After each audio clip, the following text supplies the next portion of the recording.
Bonjour à tous, bonjour mes amis. Je fais cette petite vidéo pour vous entretenir de la Coupe d'Afrique des Nations qui va se dérouler dans notre pays. Une CAN que je qualifie de CAN de sang ou de la mafia. En fait, c'est un tourbillon de tous les types de jeux, de la corruption et de l'humiliation. Rendez-vous compte, ce n'est qu'aujourd'hui, ce 4 janvier, qu'on a mis les billets en vente pour un événement qui aura lieu le 9. Et ce n'est pas tout. Nous n'avons toujours pas réceptionné le stade de Olembe qui va accueillir le match d'ouverture. C'est tout vous dire. Donc, au-delà de ces aspects corruption, jeu et humiliation, cette CAN présente une opportunité en or pour déclencher le chassement de ce régime. En effet, quand je parlais du tourbillon de tous les jeux, il y a les jeux proprement dit, les anti-jeux, des enjeux, des entre-jeux, des sur-jeux, des pleins jeux, francs jeux et même du hors-jeu dans cette CAN qu'on nous prépare depuis près de 12 ans. Et les acteurs principaux sont le régime, les Camerounais, le NOZO, la France, la communauté internationale, la FIFA, la CAF. Bref, il faut se préparer à voir, comment on appelle ça, les tumultes de cette CAN qui nous malmène depuis 2019. Nous allons voir en fait la genèse de cette CAN, la corruption active qui va entraîner tous ces tourbillons de jeux dont je vous ai parlé, et nous allons très rapidement brosser en quoi cette CAN est une CAN de sang pour les vampires, avant de passer aux résultats qui vont nous révéler quelque chose de très important, vous allez voir, et les opportunités que cela présente. Commençons donc par la genèse de la CAN. D'où vient cette CAN qui trouble tant les Camerounais? J'aime beaucoup les agents du RDPC qui aiment toujours rappeler sur les plateaux de télévision, mais il faut savoir qu'initialement, nous n'avions pas souhaité cette CAN. C'est la CAF qui nous a obligés à prendre cette CAN. Oui, la réalité, c'est que Issa Hayatou, puissant président de la CAF, avait remarqué que le pays était à l'abandon. Il ne savait pas comment secouer cette masse d'étrangers, de fainéants et d'incapables qui sont à la tête de notre nation. Et il s'est dit, si j'accordais la CAN au Cameroun, peut-être ça va les réveiller. Ils vont comprendre que nous n'avons rien et peut-être les amener à donner des infrastructures, à développer des infrastructures pour les Camerounais. C'était bien vu de la part de Issa Hayatou, mais il n'avait jamais imaginé que la fainéantise, l'incapacité qui caractérise ce régime devait nous mener dans cette situation catastrophique que nous vivons aujourd'hui.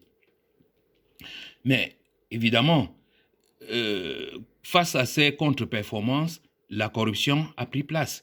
Il faut se dire entre-temps que Issa Hayatou avait été, renversé par un certain Ahmad Ahmad, aidé par Samuel Eto'o, hein, avec la Ligue du Nord. Et Ahmad Ahmad arrivé va constater le désastre. Parce que si on avait eu Issa Hayatou, c'est sûr qu'on aurait pu jouer cette CAN au Cameroun, même sur des champs de manioc. Mais avec l'arrivée de Ahmad Ahmad, il s'est dit, mais c'est pas possible, même à 4, le Cameroun ne peut pas organiser une CAN. Et à l'époque, tout le monde tirait sur lui, il avait raison. La preuve, nous sommes en 2022 et on a toujours des doutes sur la réalisation de cette CAN. Ahmad Ahmad va passer à la caisse et malheureusement pour lui, et non, il va quand même faire le job puisqu'il va assurer le glissement, arrive Motsepe. Mes frères, est-ce que vous pouvez expliquer pourquoi Motsepe est obligé de faire le voyage le plus cher avec une paralysie de tout Yaoundé pour nous faire tout un cinéma, pour faire une vidéo, pour dire qu'il a rencontré le chef de l'État pour la CAN? Pourquoi tout ce tourbillon? Ça ne peut s'expliquer que par de la corruption active. Cette corruption active est due à deux choses. D'abord, le Cameroun n'est pas prêt. Regardez le cahier des charges. On a parlé des stades, des accueils. Pour les stades, on a des pelouses, ça c'est sûr. Le transport, c'est terrible. La sécurité, n'en parlons plus, nous sommes en zone de guerre. Quant aux médias, j'ai appris qu'on nous a fait venir 150 Espagnols qui vont assurer la retransmission de la CAN. Quant à l'accueil et l'hébergement, les Camerounais sont très accueillants. On peut même les prendre sous nos lits à 2 ou à 3. On va assurer. Ça, c'est pas un problème. Mais sinon, d'une manière globale, le Cameroun n'est pas prêt. C'est ce qui explique tous ces voyages du SGPR en train de faire des courbettes et des courbatures à tous les niveaux. Par contre, il y a quand même des choses qui sont prêtes au Cameroun. Il y a les influenceuses qui sont dans les hôtels. Il y a cette fameuse statue de Leclerc qui trône à la place de Bonanjo, hein, et Sama n'a pas réussi à renverser depuis plusieurs années. Il y a le grand squelette du rond-point des Dos. Moi, je parle de la ville de Douala. C'est la seule ville que je connais. Donc, les autres villes, ça, c'est pas mon dada. Ah, les moustiques et le choléra, ils sont au rendez-vous. Voilà tout ce qui est prêt au Cameroun pour l'instant, sans aucun dénigrement. Hein. Alors, comment cette corruption active se matérialise concrètement? C'est une opération très simple. Le président de la CAF arrive toujours accompagné d'un certain Samuel Eto'o. Ils font un tour à Etoudi et ils reçoivent le veau d'or. Une fois qu'on reçoit le veau d'or, allez hop, on déclare que c'est un glissement, ou bien on sort quelques heures plus tard, comme M. Moussepe, en disant je vais venir avec femmes, enfants, chiens et chats pour participer à la Coupe des Nations. Cela nous amène donc à ce que j'appelais le tourbillon de tous les jeux. D'abord, le jeu même, c'est le football, après tout. Mais les enjeux, c'est politique. Parce qu'il fallait utiliser la CAN comme justification pour maintenir un régime croulant. Et c'est des enjeux coloniaux. Pourquoi? Parce qu'on a utilisé cette CAN pour mettre la CAF et même la FECAFOOT au service de la FIFA. La FIFA a quasiment colonisé le football africain. Quant à l'entrejeu, cette canne-là demeure la canne d'un clan. C'est ces gens qui chantent partout que la canne est sucrée et non du peuple. Le peuple camerounais, nous ne sentons pas la canne. Nous ne la sentons pas. Quand c'est ce qui amène à parler des anti-jeux. Car organiser une guerre comme au Nozo, ou bien les guerres arabes choix contre Mousgroum, ou bien même ne pas maîtriser la guerre de Boko Haram pour organiser une CAN, je trouve que c'est tout simplement de l'anti-jeu. Mais par contre, la bande Abia et le RDPC, ils en jouent énormément. Ils surjouent, hein, en nous plaquant sur le visage toutes les atrocités de fin de règne qu'ils justifient par le fait que, vous savez, nous devons accueillir des gens bientôt dans notre pays, il ne faut pas, etc., il ne faut pas, etc.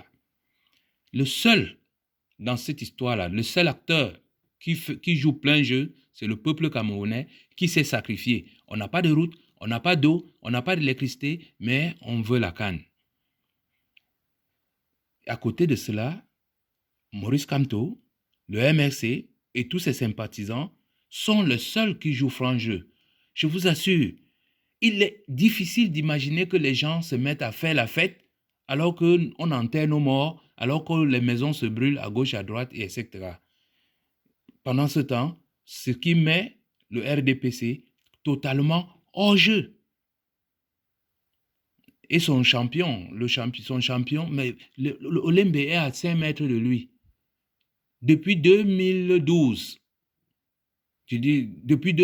jusqu'à aujourd'hui, il ne sait pas où se trouve Olembe.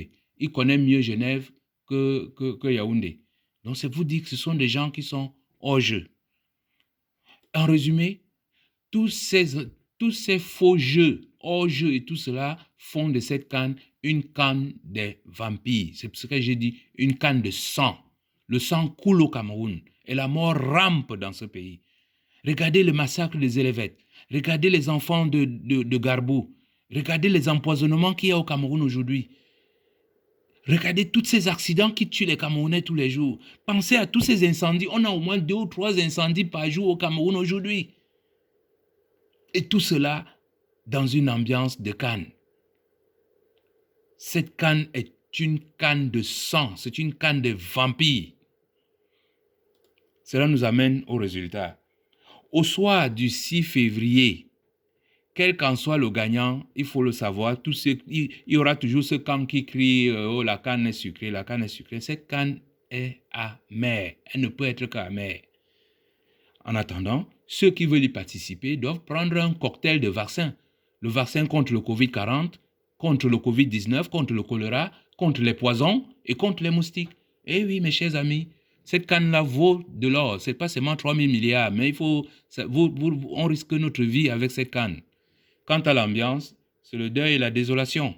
C'est la tristesse. C'est des embastillements. C'est cette misère de vie chère. C'est-à-dire que les Camerounais payent déjà la canne avant même que la canne n'ait commencé à se jouer. Le deuxième résultat, c'est une révélation. Mes frères, mes chers amis, regardons notre pays. Je dis que ce qui se passe au Cameroun, à l'heure où je vous parle là, on a vu ça qu'en Palestine.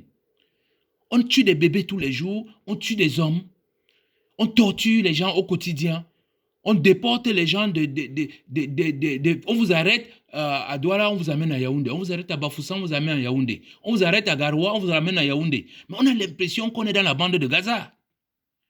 Et il y a le mépris de la communauté internationale. Qu'est-ce qu'en soit ce que le Congrès américain dit, l'Union européenne dit, le régime camerounais s'en fout, comme si on était en Palestine. Les Camerounais sont chassés de leur pays. Il faut quasiment un visa pour circuler au Cameroun. On vous arrête à Douala, on vous dit on n'a pas besoin de vous voir dans un hôtel ici, repartez à Yaoundé. Mais je vous dis, ces images-là, ces références-là, on les a vues qu'en Palestine. Quant à l'exclusion des observateurs, mais il y avait Karen Bass, là, elle est arrivée au Cameroun, on lui a interdit d'aller au Nozo. Et on est en train de chasser les médecins sans frontières et tout. Mais je vous dis, on a l'impression que nous sommes en Palestine. Même le FMI qui a donné 180 milliards à ce régime. Et le régime a bien expliqué, nous avons pris les 180 milliards, on s'est partagé entre nous, et voilà. Mais le FMI n'a rien dit. Les mamans à Somo, le frère Bello, les Béas, les Bibou Nissar, les Ebala, les Ouazizi, qu'on tue comme ça, on ne nous remet même pas le corps. Personne n'en parle. Mais mes chers frères, nous sommes en Palestine. En tout cas, rappelez-vous que ce régime est gardé par les Israéliens et que le billet est commandé par les Israéliens. Est-ce qu'il y a un rapport? Je n'en sais rien. En tout cas, ça c'est un sujet à suivre. Venons-en à la dernière étape de ces résultats, c'est l'humiliation. Cette CAN totale sera une humiliation totale pour le Cameroun. Rappelez-vous, Mimi Fawaz est venue juste pour le tirage au Cameroun. Elle a fait une petite blague sur les moustiques. Elle a déclaré « Je n'ai jamais eu autant d'insultes qu'au Cameroun ». Et cette situation-là va s'amplifier dans les jours à venir. Pour ceux qui viendront au Cameroun, c'est ceux qui seront surpris par l'image qui se font du Cameroun. Ils verront la réalité. Et enfin, cette CAN, mes chers amis, chaque médaille a un revers, ou bien on dit souvent à quelque chose malheur bon, il y a des opportunités dans cette CAN. Car vivement qu'elle soit terminée, place à l'aftermatch, on va pouvoir traiter la CAN Gate, le Covid Gate, la guerre du Nozo. On va pouvoir s'occuper des vrais problèmes des Camerounais. Deuxième opportunité, les étrangers vont venir, ils vont comprendre pourquoi les Camerounais manifestent partout à travers le monde. Parce qu'ils se demandent, mais qu'est-ce qui se passe dans ce pays qu'on présente comme un pays calme et tout? Eh bien non, ils viendront voir la misère rampante dans laquelle vivent les Camerounais. Mais alors, ce qui est le plus important, c'est les jours de match. Chaque jour de match, il faut aller au stade en marchant. C'est une occasion de manifestation. Et un stade, c'est un endroit idéal. Toutes ces chansons qu'on veut chanter, comme Tono Gotaya et tout ça, je vous dis, c'est ce jour-là. Les billets Mosgo là, c'est au stade, ça doit retentir. Chaque jour de match est un jour de manifestation. Avec l'apothéose, le 6 février 2022, le jour de chassement. Imaginez toute cette flopée de Camerounais qui vont partir de Olembe pour se diriger vers Etoudi. Qu'est-ce qui pourra arrêter cette masse de Camerounais qui va se diriger vers Etoudi? Rien ne pourra les arrêter. Voilà ce que je souhaitais vous dire, mes chers amis, sur cette CAN, qui est vraiment une opportunité à saisir. Merci de m'avoir écouté et partagé.